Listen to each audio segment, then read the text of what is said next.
Mobile है, mobile में सुनिएगा, वहां प्रार्थना भी है।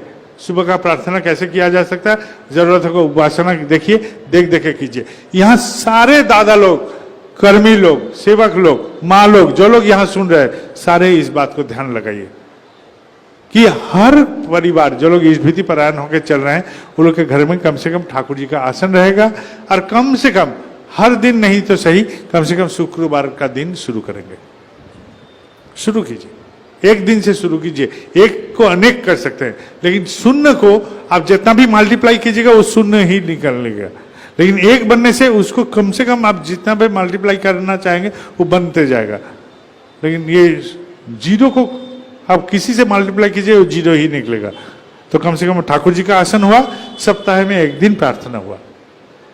ये जो प्रार्थना आप लोग कर रहे हैं, आप लोग कम से कम एक काम कीजिए, रोज ना सही कम से कम एक दिन का सत्यानुसरण पाठ कीजिए। उस प्रार्थना के बाद, इस प्रार्थना के बाद जो सत्यानुसरण का एक भी लाइन, एक भी अक्षर आप पढ़िए और इसको चरितगत करने का कोशिश कीजिए।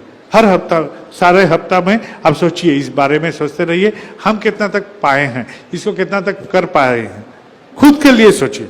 हम ये जो सत्यानुसरण है, इतना सारा किताब नहीं पढ़िए, कम से कम एक किताब पढ़िए, ठाकुर जी का सत्यानुसरण। तो हमारा प्रार्थना हुआ, ठाकुर जी का आसन हुआ, सत्यानुसरण पाठ हुआ। और इसके साथ कम से कम दिन में कहीं भी, एक कथा ऐसा था कि नारद से पूछे विष्णु भगवान से, हे प्रभु आपका परम भक्त कौन है? तो बोलता है वो जो काम करने वाला वो है। तो जाके देखता है, सुबह में बोलता है हरी हरी, और रात में आके बोलता है हरी हरी, और सो जाता है। दिन भर काम करता है और सुबह हरी हरी, रात में हरी हरी। बोलता हरी प्रभु, ये तो दिन में खाली एक बार हरी हरी बोलता है, रात में आके सोने के समय एक बार हरी हरी बोल के सो जाता है, और हम तो दिन भर हरि नाम जब करते हैं, तो मेरा से वो बड़ा भक्त हो गया। तो भगवान ने बोला ये ले, तेल का ये कटोरा ले और घूम गया, त्रिभुवन घूम गया, त्रिभुवन घूम गया। उसके बाद तो बोल, इससे एक तेल का बूंद भी छलकना नहीं चाहिए, ये ख्याल रख। नारद ने तो तेल पर इतना ध्यान लगा के त्रिभुवन घूम के आए, और आके भगवान को जब अर्पण किए तो भगवान से पूछा, है इससे तेल तो टपका नहीं? बोले नहीं प्रभु, एक भी टपकने नहीं दिया। तो बोलता है कितना बार मेरा नाम लिया था? बोला हे प्रभु, इस तेल पर इतना ध्यान था कि हमको भूल ही गए कि नाम करना है। तो काम में हम लोग व्यस्त रहते हैं, हम लोग संसारिक जीव है। 5 मिनट भी नाम से निकाल लिए, जैसे सीसी बोरदा नाट मंडप में देवघर में कराते थे, उसका प्रैक्टिस कीजिए। तो क्या होगा? ठाकुर जी का दीक्षा क्यों लेते हैं? नाम के लिए। बोरदा यही बोले थे, ये इष्ट प्रसंग में मिल जाएगा ये बात, नाम के लिए। तो नाम ध्यान करने के लिए हमारा दीक्षा, तो ये कार्यक्रम भी आ जाएगा। तो ठाकुर जी का आसन हुआ, कम से कम सप्ताह में एक दिन परिवार के सब कोई मिलकर प्रार्थना हुआ। सुबह का प्रार्थना क्यों बोले, शाम का क्यों नहीं? शाम में सब कोई बिखरते हुए रहते हैं, शाम में कोई काम में निकल जाता है, सुबह में सब कोई सो के उठ सकते हैं, सब कोई घर में रहते हैं, इसलिए सुबह का प्रार्थना बोले, शाम का प्रार्थना नहीं बोले। और क्या? एक सत्यानुसरण पाठ, इतना सारा किताब नहीं, एक किताब, कम से कम उस किताब का एक भी अक्षर पढ़िए, कुछ भी करिए, उसको पालन करने का कोशिश कीजिए। और हम क्या बोले, इसके साथ साथ 5 मिनट नाम जप। ऐसा जो कार्यक्रम होगा, इससे क्या होगा? ये है जजन, बेसिक जजन। आप ईशविधि कर रहे हैं, जजन कर रहे हैं, और साल में एक आदमी, आपके परिवार के सदस्य सब मिलके एक आदमी को जाजन करके ठाकुर जी का दीक्षा दिलाइए। ज्यादा कोशिश नहीं करना होगा, सारे का सारा परिवार वाले सब कोई एक साथ मिलके एक ही आदमी को जाजन करके ठाकुर जी का दीक्षा दिलाइए। जजन होगा, जाजन होगा। इष्ट विधि तो चल ही रहा है उपयोजना केंद्र के माध्यम से, तो जाजन जाजन इष्ट विधि परायण होके जब चलेंगे जन गोष्ठी, तो उससे कोई भी महत् काम करा सकते हैं, कोई भी महत् काम करा सकते हैं। हम लोग का सोच विचार का जो दायरा है वो वर्धित होते रहेगा, चिंतन हमारा बढ़ते रहेगा, चिंतन वृद्धि होगा, तो हम लोग का चिंता का क्षमता बढ़ेगा। लड़ाई झगड़ा काहे करता है आदमी? क्योंकि उसको बुद्धि नहीं मिलता है कि इसके बाद क्या करे। आदमी गुस्सा जाता है क्यों बोले तो?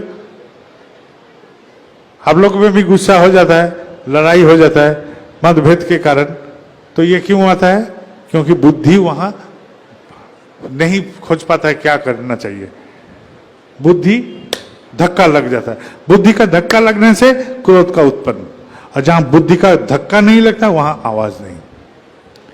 तो आप लोग जब भी गुस्साइएगा तब सोचिएगा मेरा बुद्धि खत्म हो गया इसलिए गुस्सा गए। ये हम नहीं बोल रहे हैं, ये ठाकुर जी का ही बोला है। बुद्धि जहां खत्म हुआ वहीं आके धक्का लगेगा, यहां बाधा आ गया, बुद्धि का बाधा आएगा तो आवाज निकलेगा, और बुद्धि का बाधा नहीं है कोई आवाज नहीं।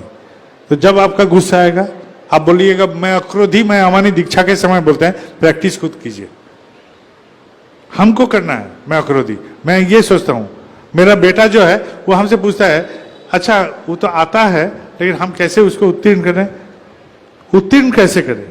हम लोग प्रैक्टिस से करते करते हो जाता है। क्योंकि जब तुम्हारा मन बोलेगा ये ठीक नहीं हुआ, ये बात हमको ठीक नहीं बोलना, ये ठीक नहीं हुआ, तो तुम मान लो तुम ठाकुर जी का पद पर हो। और जब नहीं ये बात आएगा मन में आएगा कि हम ठीक बोले हैं, जो किए हैं ठीक किए हैं, ये है अहंग, तब तुम ठाकुर जी का पद पर नहीं हो।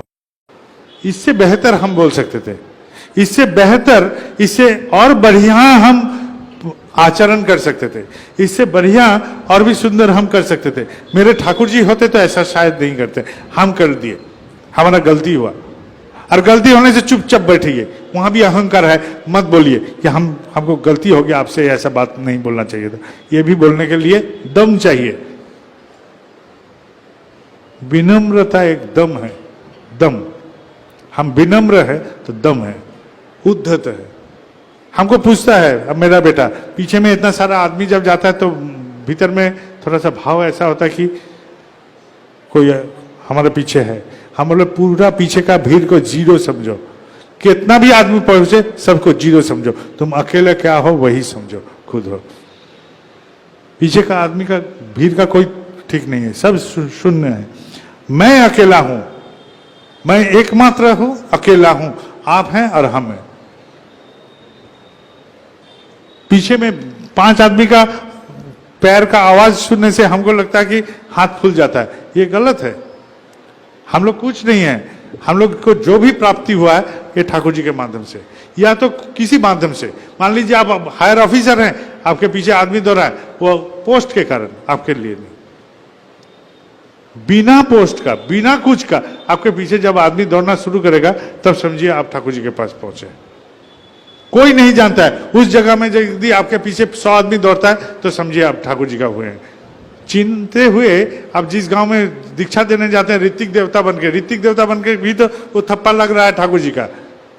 आप जहां कोई नहीं जानता है वहां जीरो बैलेंस से आप जाइए तो आपके पीछे कितना आदमी दौड़ता है, तब समझाया जाएगा कि आप चरित्र में कुछ किए हैं। वही परीक्षा।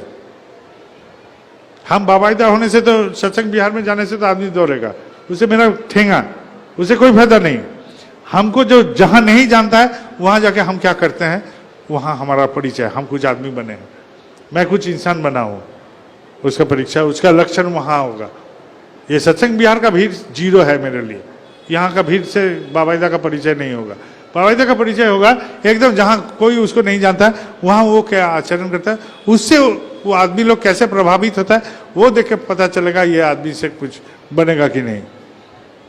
इस भीड़ का भ्रम में मत पड़िए, भीड़ भ्रम है, एकदम हमें बोला दीजिए पूरा भूलिए देवे मनुष्य के, एकदम भुला देगा, इसमें मत पड़िए।